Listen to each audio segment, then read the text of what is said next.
Dear students, welcome to 13th session of Business Statistics 2, 6th semester BBA, University of Mysore. ನಾವು ಹಿಂದಿನ ತರಗತಿಯಲ್ಲಿ linear programming ಒಂದು ಪ್ರಾಬ್ಲಮ್ನ solve ಮಾಡಿದ್ವಿ by using graphical solution. ನಾವು ಹಿಂದಿನ ತರಗತಿಯಲ್ಲೂ ಕೂಡ ಇನ್ನೊಂದು ಎಕ್ಸಾಂಪಲ್ಗೆ ನಾವು ಗ್ರಾಫಿಕಲ್ ಸೊಲ್ಯೂಷನ್ ಮಾಡೋದ್ರ ಮೂಲಕ ಒಂದು ಆಪ್ಟಿಮಮ್ ಸೊಲ್ಯೂಷನ್ ಅನ್ನ ಲೀನಿಯರ್ ಪ್ರೋಗ್ರಾಮಿಂಗ್ ಪ್ರಾಬ್ಲಮ್ಗೆ ಫೈಂಡ್ ಔಟ್ ಮಾಡೋಣ. ಈ ಎಕ್ಸಾಂಪಲ್ ನೋಡಿ. A diamond manufacturer produces P and Q products. ಇಲ್ಲಿ ಡೈಮಂಡ್ ಮ್ಯಾನುಫ್ಯಾಕ್ಚರರು P ಮತ್ತೆ Q ಅನ್ನೋ ಪ್ರಾಡಕ್ಟ್ಗಳನ್ನ ಪ್ರೊಡ್ಯೂಸ್ ಮಾಡ್ತಿದ್ದಾನೆ. Each P requires 4 hours of grinding. ಪ್ರತಿಯೊಂದು P product 4 hours grinding and 2 hours of polishing, and each Q requires 2 hours of grinding and 4 hours of polishing. So ಈಗ P ಗೆ ಎಷ್ಟು hours ಬೇಕು ಅಂತ ಕೊಟ್ಟಿದ್ದಾರೆ, ಹಾಗೆ Q ಕೂಡ ಎಷ್ಟು ಅವರ್ಸ್ ಬೇಕು ಅಂತ ಕೊಟ್ಟಿದ್ದಾರೆ. ಅದರಲ್ಲಿ ಎರಡು ಪ್ರೋಸೆಸ್ ಇದೆ, ಒಂದು ಗ್ರೈಂಡಿಂಗ್, ಇನ್ನೊಂದು polishing. The available hours grinding is 200. Total hours ಎಷ್ಟು ಸಿಗ್ತಾ ಇದೆ ಗ್ರೈಂಡಿಂಗಿಗೆ? 2 hours ಇದೆ. ಆ್ಯಂಡ್ ಫಾರ್ ಪಾಲಿಶಿಂಗ್ 280 hours ಇದೆ. ಓಕೆನಾ? Profit per unit of P is 600. ಪ್ರತಿಯೊಂದು P ಯೂನಿಟ್ಗೆ 600 rupees ಪ್ರಾಫಿಟ್ ಬರ್ತಾ ಇದೆ. ಹಾಗೆ Qಗೆ 800 rupees ಬರ್ತಾ ಇದೆ. What quantities of each should be produced and sold to maximise the profit. So ಈಗ ನಾವೇನು ಫೈಂಡ್ ಔಟ್ ಮಾಡಬೇಕು, ಮತ್ತೆ P ಮತ್ತು Qದು ಎಷ್ಟು ಕಾಂಬಿನೇಷನ್, P ಎಷ್ಟು ಪ್ರೊಡ್ಯೂಸ್ ಮಾಡಬೇಕು, Q ಎಷ್ಟು ಪ್ರೊಡ್ಯೂಸ್ ಮಾಡಬೇಕು, so as to maximise profit maximise ಮಾಡಲಿಕ್ಕೆ ಈ ಎರಡು ಪ್ರಾಡಕ್ಟ್ಗಳದ್ದು ಎಷ್ಟೆಷ್ಟು ಯೂನಿಟ್ನ ಪ್ರೊಡ್ಯೂಸ್ ಮಾಡಬೇಕು ಅಂತ ಹೇಳ್ಬಿಟ್ಟು ಫೈಂಡ್ ಔಟ್ ಮಾಡಬೇಕು. Solve by graphical method. ಇದನ್ನು ನಾನು May June 2017 university of Mysuru ಅವರು ಕ್ವಶನ್ ಪೇಪರಲ್ಲಿ ಕೇಳಿರುವಂಥ ಪ್ರಾಬ್ಲಮ್ ಇದು. ನಾವು ಇದನ್ನು ಸೊಲ್ಯೂಷನ್ ನೋಡೋಣ. ಫಸ್ಟ್ ನಾವೇನು ಮಾಡಬೇಕು, LPP ಮಾಡೆಲ್ನ ಬರಿಬೇಕು. ಸೊ LPP ಮಾಡೆಲ್ ಫಸ್ಟ್ ನಾನು ಬರ್ದಿದ್ದು ನೋಡಿ. Maximise Z 600x and 800y. ನಾನಿಲ್ಲಿ P ನ X ಅಂತ ತಗೊಂಡಿದ್ದೀನಿ, ಹಾಗೆ Q ನ Y ಅಂತ ತಗೊಂಡಿದ್ದೀನಿ. Don't get confused. P ನ X ಅಂತ ತಗೊಂಡಿದ್ದೀನಿ, Q ನ Y ಅಂತ ತಗೊಂಡಿದ್ದೀವಿ. ನಾವು ಏನು ಮಾಡಬೇಕು, Z ನ ಮ್ಯಾಕ್ಸಿಮೈಸ್ ಮಾಡಬೇಕು. 600x plus 800y. ಇದು maximise objective function. This is objective function and subject to ಕನ್ಸ್ಟ್ರೆಂಟ್ಸ್ನ ಬರೀತಾ ಇದ್ದೀನಿ ನೋಡಿ. ಇಲ್ಲಿ first one 4x plus 2y is less than or equal to 200. ಇಲ್ಲಿ ಫಸ್ಟ್ ಯಾವುದಕ್ಕೆ ಕನ್ಸ್ಟ್ರೆಂಟ್ ಬರೆದಿದ್ದೀನಿ, ಗ್ರೈಂಡಿಂಗ್ ಎಷ್ಟು ಅವರ್ಸ್ ಅವೈಲಬಲ್ ಇದೆ, 200 hours ಅವೈಲಬಲ್ ಇದೆ. ಸೊ ಅದರಲ್ಲಿ ಫಸ್ಟ್ ಒನ್ Pಗೆ ಎಷ್ಟು ಬೇಕು, 4 hours ಬೇಕು. P requires 4 hours of grinding.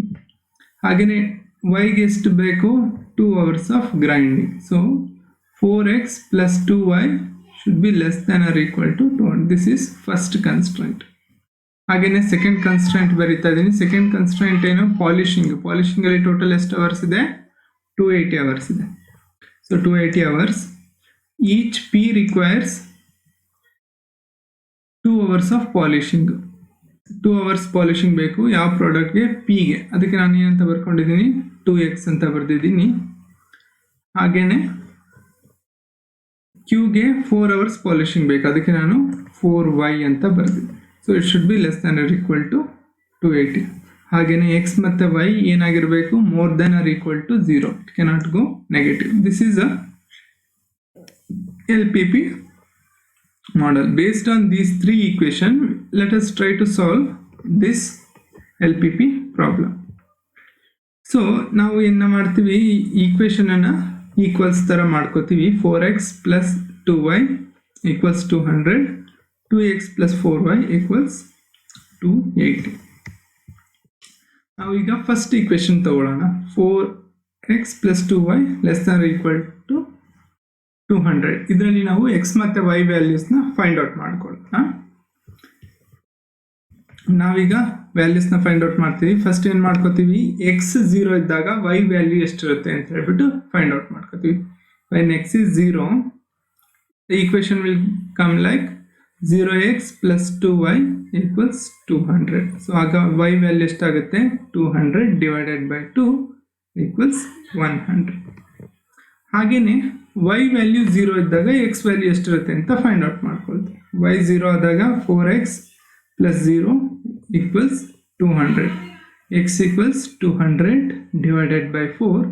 So x value ಎಷ್ಟು ಬಂತು, 50 ಬಂತು. ಸೊ ನಮಗೆ ನೋಡಿ ಈ ಈಕ್ವೇಷನ್ 1ನಲ್ಲಿ ಎಕ್ಸ್ ವ್ಯಾಲ್ಯೂ 0 ಇದ್ದಾಗ ವೈ ವ್ಯಾಲ್ಯೂ 100 ಇರುತ್ತೆ, ಹಾಗೆಯೇ ವೈ ವ್ಯಾಲ್ಯೂ 0 ಇದ್ದಾಗ ಎಕ್ಸ್ ವ್ಯಾಲ್ಯೂ 50 ಇರುತ್ತೆ. These are the 2 points in the straight line in given in equation 1. Next first equation ಅನ್ನು ಸಾಲ್ವ್ ಮಾಡಿ ಎಕ್ಸ್ ಮತ್ತು ವೈ ವ್ಯಾಲ್ಯೂಸ್ನ ಫೈಂಡ್ ಔಟ್ ಮಾಡ್ಕೊಂಡಿದ್ದೀವಿ. ಹಾಗೆಯೇ ನಾವು ಸೆಕೆಂಡ್ ಈಕ್ವೇಷನ್ ಅನ್ನು ನೋಡೋಣ. Second equation 2x plus 4y equals 280. So ಈಗ ವ್ಯಾಲ್ಯೂಸ್ ನೋಡೋಣ. ವೆನ್ ಎಕ್ಸ್ ಏನಾದ್ರು 0 ಇದ್ದಾಗ y ವ್ಯಾಲ್ಯೂ ಎಷ್ಟಾಗುತ್ತೆ, 0x plus 4y equals 280. y equals 280 divided by 4 we get 70. x 0 ಇದ್ದಾಗ y ವ್ಯಾಲ್ಯೂ ಎಷ್ಟು ಬರುತ್ತೆ, 70. ಹಾಗೆಯೇ y 0 ಇದ್ದಾಗ x ವ್ಯಾಲ್ಯೂ ಎಷ್ಟು ಬರುತ್ತೆ ಅಂತ ನೋಡೋಣ. When y equals 0, 2x plus 0y equals 280.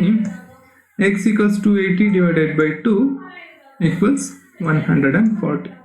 y value 0 ಇದ್ದಾಗ x ವ್ಯಾಲ್ಯೂ 140 ಇರುತ್ತೆ, ಹಾಗೆಯೇ x ವ್ಯಾಲ್ಯೂ 0 ಇದ್ದಾಗ y ವ್ಯಾಲ್ಯೂ 70 ಇರುತ್ತೆ. So 0, 70 and 140, 0 are the 2 points on the straight line represented by equation 2. ಇದನ್ನೇ ನಾನು ಅಲ್ಲಿ ಬಾಕ್ಸಲ್ಲಿ ಬರೆದಿದ್ದೀನಿ. ಕನ್ಸ್ಟ್ರೆಂಟ್ 1ಗೆ when x is 0, y is 100. when y is 0, x is 50. ಹಾಗೇನೆ constraint 2ಗೆ when x is 0, y is 70. when y is 0, x is 140. So ಈಗ ನಾವು x ಮತ್ತು y ವ್ಯಾಲ್ಯೂನ ಬೋತ್ ದ ಈಕ್ವೇಷನ್ಗೆ ಫೈಂಡ್ ಔಟ್ ಮಾಡ್ಕೊಂಡಿದ್ದೀವಿ. ಇದನ್ನು ನಾವು ಏನು ಮಾಡಬೇಕು, ಗ್ರಾಫಲ್ಲಿ ರೆಪ್ರೆಸೆಂಟ್ ಮಾಡಬೇಕು. Same equation I have return once again here. when x is 0, y equals 100. when y is 0, x is 50. for the constraint 1. The same way for the constraint 2, when x is 0, y is 70. The same way when y is 0, x is 140. ಇದನ್ನು ನಾನು ಗ್ರಾಫಲ್ಲಿ ಬರೆದಿದ್ದೀನಿ ನೋಡಿ.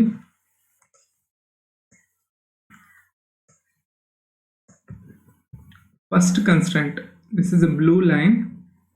When x is 0, y is 100. ಈ vertical ಲೈನಲ್ಲಿ ಈ ಎಲ್ಲ ಪಾಯಿಂಟ್ಸಲ್ಲೂ ಕೂಡ X value 0 ಇರುತ್ತೆ. ಎಕ್ಸ್ 0 ಇದ್ದಾಗ ವೈ 100. ಈ ಪಾಯಿಂಟಲ್ಲಿ ನಾನು ಮಾರ್ಕ್ ಮಾಡಿದ್ದೀನಿ. ಹಾಗೆಯೇ when y is 0, x is 50. So ಈ ಪಾಯಿಂಟಲ್ಲಿ ವೈ ವ್ಯಾಲ್ಯೂ ಏನಾಗಿರುತ್ತೆ, ಇಲ್ಲಿ 0 ಇದೆ ಅಲ್ಲ, ಈ ಲೈನಲ್ಲಿ ಹಾರಿಜಾಂಟಲ್ ಲೈನ್ ಎಲ್ಲ ಕಡೆನೂ ವೈ ವ್ಯಾಲ್ಯೂ 0 ಇರುತ್ತೆ. ಸೊ when y is 0 ಇದ್ದಾಗ x is 50. ಸೊ ಈ ಎರಡು ಪಾಯಿಂಟ್ನ ನಾನು ಸ್ಟ್ರೈಟ್ ಲೈನಿಂದ ಜಾಯಿನ್ ಮಾಡಿದ್ದೀನಿ. So this is constraint 1. ಹಾಗೆಯೇ constraint 2 ಬಂದಾಗ, and constraint 2 comes 2x plus 4y equals 280.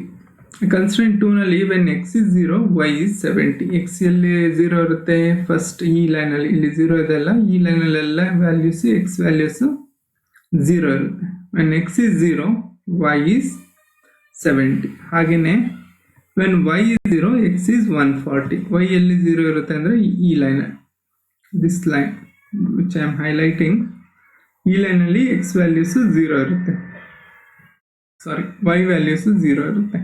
So when y is 0, x is 140. x ಇಲ್ಲಿ 140 ಇಲ್ಲಿ ಮಾರ್ಕ್ ಮಾಡಿದ್ದೀನಿ. ಈ ಎರಡು ಪಾಯಿಂಟ್ನ ನಾನು ಜಾಯಿನ್ ಮಾಡಿದ್ದೀನಿ. This is straight line for second constraint. ಈಗ ನಾವು ಫೀಸಿಬಲ್ ರೀಜನ್ ಅನ್ನು ನೋಡಬೇಕು. So this is a feasible region. ಈ ಫೀಸಿಬಲ್ ರೀಜನ್ ಅನ್ನು ನಾವು ಏನು ಮಾಡಬೇಕು, ಹೈಲೈಟ್ ಮಾಡಬೇಕು. ಸೊ ಇದು ಫೀಸಿಬಲ್ ರೀಜನ್ದು ಕಾರ್ನರ್ ಪಾಯಿಂಟ್ಸ್ ನಾವು ಏನು ಮಾಡ್ತೀವಿ, ಫೈಂಡ್ ಔಟ್ ಮಾಡ್ಕೋತೀವಿ. So which is shaded in ಗ್ರೀನಲ್ಲಿ ಶೇಡೆಡ್ ಆಗಿದೆ ಅಲ್ಲ, ಇದನ್ನೇ ನಾವೇನಂತ ಕರಿತೀವಿ, ಫೀಸಿಬಲ್ ರೀಜನ್. ಅಂದರೆ ಈ ರೀಜನಲ್ಲಷ್ಟೇ ಪ್ರೊಡಕ್ಷನ್ ಪಾಸಿಬಿಲಿಟೀಸ್ ಇದೆ. Beyond this point upside activities are not possible.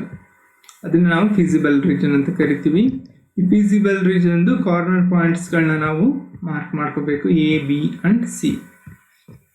So A value ಗೊತ್ತಿದೆ ಅಲ್ಲ, A value at a point A ಪಾಯಿಂಟಲ್ಲಿ ಎಕ್ಸ್ ವ್ಯಾಲ್ಯೂ ಎಷ್ಟಿದೆ, 50 ಇದೆ, ವೈ ವ್ಯಾಲ್ಯೂ 0 ಇದೆ. X 50, y 0. ಹಾಗೆಯೇ ಪಾಯಿಂಟ್ ಸಿ ನಲ್ಲಿ x value 0, y value 70. So point B ನಲ್ಲಿ ನೋಡಿ, ಎಕ್ಸ್ ವ್ಯಾಲ್ಯೂ 20 ಇದೆ, ವೈ ವ್ಯಾಲ್ಯೂ 60 ಬಂದಿದೆ. ಸೊ ಈ ಎಲ್ಲ ಪ್ರಾಬ್ಲಮ್ಗಳಲ್ಲಿ ಇಷ್ಟು ಕ್ಲಿಯರ್ ಕಟ್ ಆಗಿ ನಮಗೆ ಈ ಎಕ್ಸ್ ಮತ್ತು ವೈ ವ್ಯಾಲ್ಯೂ ಪಾಯಿಂಟ್ ಬಿ ನಲ್ಲಿ ಗೊತ್ತಾಗೋದಿಲ್ಲ. ಅದಕ್ಕೋಸ್ಕರ ನಾವೇನು ಮಾಡಬೇಕು ಅಂದರೆ, ಒಂದು ಫಾರ್ಮುಲಾ ಇದೆ, ಈ ಎರಡೂ ಈಕ್ವೇಷನನ್ನು ಸಾಲ್ವ್ ಮಾಡೋದ್ರ ಮೂಲಕ ಈ ಬಿ ವ್ಯಾಲ್ಯೂನ ಫೈಂಡ್ ಔಟ್ ಮಾಡ್ಕೋಬೇಕಾಗತ್ತೆ. ಈ ಕಾರ್ನರ್ ಪಾಯಿಂಟ್ಸ್ನಲ್ಲಿ ಬರ್ದಿದ್ದೀನಿ ನೋಡಿ, 0ಗೆ 0 0 x y. At the point A x value 50, y value 0. At the point C x is 0, y 70. Point ಬಿಗೆ ಹೇಳಿದ್ನಲ್ಲ, ಎಕ್ಸ್ ವ್ಯಾಲ್ಯೂ 20 ಇದೆ, ವೈ ವ್ಯಾಲ್ಯೂ 60 ಇದೆ. ಇದು ಗ್ರಾಫಲ್ಲಿ ಗೊತ್ತಾಗ್ತದೆ. ಬಟ್ ನಾವೇನು ಮಾಡೋಣ, ಈ ಈಕ್ವೇಷನನ್ನು ಸಾಲ್ವ್ ಮಾಡೋದ್ರ ಮೂಲಕ ಕೂಡ ಈ ಬಿ ವ್ಯಾಲ್ಯೂನ ನಾವು ಫೈಂಡ್ ಔಟ್ ಮಾಡಲಿಕ್ಕೆ ಟ್ರೈ ಮಾಡೋಣ. ವೆದರ್ ದ ಗ್ರಾಫ್ ಹಾಕಿರೋದು ಕರೆಕ್ಟೋ ಇಲ್ವಾ ಅಂತ ಹೇಳ್ಬಿಟ್ಟು ನಮಗೆ ಗೊತ್ತಾಗುತ್ತೆ. ಎಕ್ಸ್ ಎಷ್ಟು ಬರಬೇಕು, 20 ಬರಬೇಕು, ವೈ ನಮಗೆ 60 ಬರಬೇಕು. So B can be obtain by the solving the equation for the lines passing through that point. The equations ನಿಮ್ಗೆ ಗೊತ್ತೇ ಇದೆ, 4x plus 2y equals 100, 2x plus 4y equals 280. So ನಾನು ಈಕ್ವೇಷನ್ 1ಇಂದ ಈಕ್ವೇಷನ್ 2ನ ಮೈನಸ್ ಮಾಡ್ತಾ ಇದ್ದೀನಿ. 4x plus 2y equals 200 minus, ಇದರಲ್ಲಿ ಎರಡು unknown values ಇದೆ, X and Y. ಅದರಲ್ಲಿ ಮೈನಸ್ ಮಾಡಲಿಕ್ಕೋಸ್ಕರ ನಾನು ಏನು ಮಾಡಿದ್ದೀನಿ, ಸೆಕೆಂಡ್ ಈಕ್ವೇಷನನ್ನು 2ಇಂದ ಮಲ್ಟಿಪ್ಲೈ ಮಾಡಿ. ಅವಾಗ ಏನಾಗುತ್ತೆ, 2x ಇದ್ದಿದ್ದು 4x ಪ್ಲಸ್ 4y ಈಕ್ವಲ್ಸ್ 280 ಇದ್ದಿದ್ದು ಏನಾಗುತ್ತೆ, 560 ಆಗುತ್ತೆ. ಸೊ ಈಗ first equation second equation less ಮಾಡಿದಾಗ plus 4x minus 4x 0, 2y minus 8y we get 6y equals 200 minus 560 we get minus 360. ಈಗ ಮೈನಸ್ 6y ಈಕ್ವಲ್ಸ್ ಮೈನಸ್ 360 ಆಗುತ್ತೆ. So y equals minus 360 divided by minus 6 we get 60. So y value ಗೊತ್ತಾಯ್ತು, ಈ ಪಾಯಿಂಟಲ್ಲಿ ಎಷ್ಟು, 60. ಗ್ರಾಫಲ್ಲಿ ಕೂಡ ಎಷ್ಟು ತೋರಿಸ್ತಾ ಇದೆ, 60 ತೋರಿಸ್ತಾ ಇದೆ. ಹಾಗೆಯೇ ಎಕ್ಸ್ ವ್ಯಾಲ್ಯೂನ ಫೈಂಡ್ ಔಟ್ ಮಾಡ್ಕೊಳ್ಳೋಣ by substituting value of y in equation 1. ಈ first ಈಕ್ವೇಷನ್ನಲ್ಲಿ 4x plus 2y equals 100 ಇದೆಯಲ್ಲ, ಅದರಲ್ಲಿ y ವ್ಯಾಲ್ಯೂನ ಸಬ್ಸ್ಟಿಟ್ಯೂಟ್ ಮಾಡಿ ಎಕ್ಸ್ ವ್ಯಾಲ್ಯೂನ ಫೈಂಡ್ ಔಟ್ ಮಾಡೋಣ. ಸೊ ಇಲ್ಲಿ y 2y ಇದೆ ಅಲ್ವಾ, y 60 ಇದೆ, 60 ಇಂಟು 2 120 ಆಗುತ್ತೆ. So X equals 200 minus 120 divided by 4. So 80 divided by 4 equals 20. So X value ಎಷ್ಟು ಬಂತು, 20 ಬಂತು. ಸೊ ಈ ಗ್ರಾಫಲ್ಲೂ ಕೂಡ ಸೇಮ್ ಆನ್ಸರ್ ತೋರಿಸ್ತಾ ಇದೆ. So that value of x and y at the point B is 20 and 60. Next ನಾವೇನು ಮಾಡಬೇಕು, ಈ each point corner point of feasible ರೀಜನ್ದು ಪ್ರಾಫಿಟ್ ಎಷ್ಟು ಬರುತ್ತೆ ಅಂತ ನೋಡಬೇಕು. ದಟ್ ಈಸ್ ಆಬ್ಜೆಕ್ಟಿವ್ ಫಂಕ್ಷನ್ನಲ್ಲಿ ನಾವು ಇದನ್ನು ರೀಪ್ಲೇಸ್ ಮಾಡಬೇಕು. ಎ ವ್ಯಾಲ್ಯೂಸ್, ಬಿ ವ್ಯಾಲ್ಯೂಸ್ ಮತ್ತು C values. That means A ಪಾಯಿಂಟಲ್ಲಿ ಎಷ್ಟು ಎಕ್ಸ್ನ ನಾವು 50 ಯೂನಿಟ್ಸ್ ಇದೆ, ಎಷ್ಟು ಪ್ರಾಫಿಟ್ ಬರುತ್ತೆ. ಬಿ ಪಾಯಿಂಟಲ್ಲಿ ಎಕ್ಸ್ 20 ಇದೆ, ವೈ 60 ಇದೆ, ಎಷ್ಟು ಈ ಪಾಯಿಂಟಲ್ಲಿ ಎಷ್ಟು ಪ್ರಾಫಿಟ್ ಬರುತ್ತೆ. ಹಾಗೆ ಸಿ ಪಾಯಿಂಟಲ್ಲಿ ಎಕ್ಸ್ ವ್ಯಾಲ್ಯೂ 0 ಇದೆ, ವೈ ವ್ಯಾಲ್ಯೂ 70 ಇದೆ, ಇಲ್ಲಿ ಎಷ್ಟು ಪ್ರಾಫಿಟ್ ಬರುತ್ತೆ ಅಂತ ಹೇಳ್ಬಿಟ್ಟು ನಾವು ಟೇಬಲ್ ಮಾಡೋದ್ರ ಮೂಲಕ ನೋಡೋಣ. ಸೊ ಇಲ್ಲಿ ನೋಡಿದ್ದೀನಿ 4 ಪಾಯಿಂಟ್ಸ್ ಬರ್ದಿದ್ದೀನಿ, 0 ಎ ಬಿ ಆ್ಯಂಡ್ ಸಿ. 0ನಲ್ಲಿ both x and y's are 0. So ಹಾಗೆ ಪ್ರಾಫಿಟ್ ಕೂಡ 0. This is the objective function. The objective function is z equals 600x plus 800y. ಇದನ್ನ ಫಸ್ಟ್ ಸ್ಲೈಡಲ್ಲೇ ನಿಮಗೆ ಪ್ರಾಬ್ಲಮ್ ಸ್ಟಾರ್ಟ್ ಆದಾಗಲೇ ನಿಮಗೆ ಆಬ್ಜೆಕ್ಟಿವ್ ಫಂಕ್ಷನನ್ನು ಹೇಳಿದ್ದೀನಿ. ಪ್ರತಿಯೊಂದು ಪ್ರಾಡಕ್ಟ್ ಪಿಗೆ ದಟ್ ಈಸ್ ಎಕ್ಸ್ಗೆ 600 ಪ್ರಾಫಿಟ್ ಬರುತ್ತೆ, ಹಾಗೆ ಪ್ರಾಡಕ್ಟ್ ವೈ ಅಥವಾ ಕ್ಯೂಗೆ 800 rupees ಪ್ರಾಫಿಟ್ ಬರುತ್ತೆ. ಇದನ್ನು ನಾವೇನು ಮಾಡಬೇಕು, ಮ್ಯಾಕ್ಸಿಮೈಸ್ ಮಾಡಬೇಕು. ಅದೇ ನಮ್ಮ ಉದ್ದೇಶ ಈ ಪ್ರಾಬ್ಲಮ್. ಸೊ ಪ್ರತಿಯೊಂದು ಕಾರ್ನರ್ ಪಾಯಿಂಟ್ ನಾವು ನೋಡ್ತಾ ಬರೋಣ. ಪಾಯಿಂಟ್ ಎನಲ್ಲಿ ಎಕ್ಸ್ ಮತ್ತು ವೈ ವ್ಯಾಲ್ಯೂ ಎಷ್ಟಿದೆ, 50 ಇದೆ, ಹಾಗೆ 0 ಇದೆ. ಝೆಡ್ ಎಷ್ಟು ಬರುತ್ತೆ ಅಂತಂದರೆ 600 ಇಂಟು 50. 600 ಇಂಟು ಎಕ್ಸ್ ವ್ಯಾಲ್ಯೂ ಎಷ್ಟಿದೆ, 50 ಇದೆ, ಪ್ಲಸ್ 800 ಇಂಟು 0, ವೈ ವ್ಯಾಲ್ಯೂ ಎಷ್ಟಿದೆ, 0 ಇದೆ. So we get 30,000. ಪಾಯಿಂಟ್ ಎನಲ್ಲಿ ನಮಗೆ ಸಿಗುತ್ತೆ 30,000. ಅಂದರೆ ಓನ್ಲಿ ಪ್ರಾಡಕ್ಟ್ ಎಕ್ಸ್ ಅಥವಾ ಪಿನ ನಾವು ಪ್ರೊಡ್ಯೂಸ್ ಮಾಡಿದರೆ ಎಷ್ಟು ಪ್ರಾಫಿಟ್ ಬರುತ್ತೆ, 30,000 ಪ್ರಾಫಿಟ್ ಬರುತ್ತೆ. ಹಾಗೆ we move on to the point B. Point B ನಲ್ಲಿ ಎಷ್ಟಿದೆ, ಎಕ್ಸ್ ವ್ಯಾಲ್ಯೂ 20 ಇದೆ, ವೈ ವ್ಯಾಲ್ಯೂ 60 ಇದೆ. ಇಲ್ಲಿ ಎಷ್ಟು ಪ್ರಾಫಿಟ್ ಬರುತ್ತೆ ನೋಡಿ. So 600 into 20 plus 800 into 60. So total ಎಷ್ಟು ಪ್ರಾಫಿಟ್ ಬರುತ್ತೆ, 60,000. ಪಾಯಿಂಟ್ ಬಿ ನಲ್ಲಿ ನಮಗೆ ಪ್ರಾಫಿಟ್ ಎಷ್ಟು ಬರುತ್ತೆ, 60,000. ಸೊ ಪಾಯಿಂಟ್ ಬಿ ಅಂದರೆ 20 units of x and 60 units of ವೈನ ನಾವು ಪ್ರೊಡ್ಯೂಸ್ ಮಾಡಿದರೆ ನಮಗೆ ಪ್ರಾಫಿಟ್ ಎಷ್ಟು ಬರುತ್ತೆ, 60,000. Now we move on to the point C where x is 0 and y is 70. So ಇಲ್ಲಿ ಪ್ರಾಫಿಟ್ ಎಷ್ಟು ಬರುತ್ತೆ ಅಂತಂದರೆ 600 ಇಂಟು 0 ಪ್ಲಸ್ 800 ಇಂಟು 70. ಸೊ ಇಲ್ಲಿ ಎಷ್ಟು ಪ್ರಾಫಿಟ್ ಬರುತ್ತೆ, 56,000.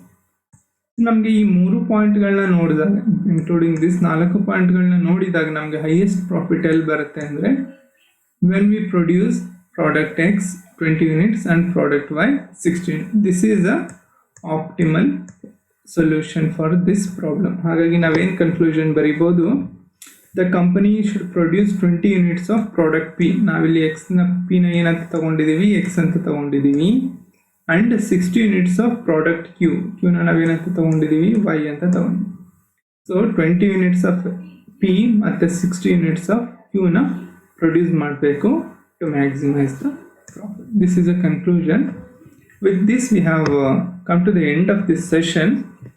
ಮುಂದಿನ ಸೆಷನ್ನಲ್ಲಿ ಇನ್ನೂ ಹೆಚ್ಚಿನ ಪ್ರಾಬ್ಲಮ್ಗಳನ್ನ ಅಥವಾ ಎಕ್ಸಾಂಪಲ್ಗಳನ್ನ ನೋಡೋಣ, so that you can better understand how to solve this problem when you get this in exam. ನಿಮಗೆ ಗೊತ್ತಿರೋ ಹಾಗೆ ಪ್ರಿವಿಯಸ್ಲಿ ನಾನು ಹೇಳಿರೋ ಹಾಗೆ ಈ ಕ್ವಶನ್ ಮೇಲೆ ಕಂಪಲ್ಸರಿ 15 marks ಕ್ವಶನ್ ಬಂದೇ ಬರುತ್ತೆ. ಹಾಗಾಗಿ ಸ್ವಲ್ಪ ಗಮನ ಇಟ್ಟು ನೋಡ್ಕೊಳ್ಳಿ. Thank you very much.